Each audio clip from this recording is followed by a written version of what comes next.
Apat na individual ang naaresto sa isang drug den sa isinagawang joint buy-bust operation ng Philippine Drug Enforcement Agency 10, Regional Special Enforcement Team at Cagayan de Oro Police Office, Police Station 3 sa Barangay Lapasan, Cagayan de Oro City, Misamis Oriental. Kinilala ang mga sospek na sina alias Ivan, 29 na taong gulang at isang suspected drug den maintainer alias Fredo, 39 na taong gulang, alias Rick, 24 na taong gulang at alias Sendo, 23 taong gulang at mga residente ng nasabing lugar sa ikinasang joint buy-bust operation ng Philippine Drug Enforcement Agency 10, Regional Special Enforcement Team at Cagayan de Oro Police Office, Police Station 3 ay matagumpay na naaresto ang mga suspect at pagkakadismantalya ng naturang drug den. Sa operasyon ay nakumpiska ang mga pakete ng hininalang shabu na may 6 na gramo at may street value na 40,800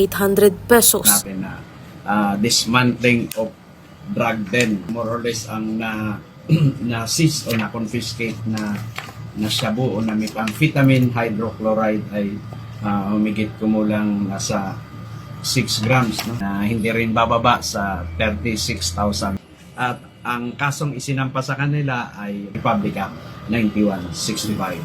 Mula dito sa Northern Mindanao, ako ang inyong Police News Network Correspondent Patrolwoman Danasa Berdos, alagad ng batas taga-taguyod ng Balitang Pulis.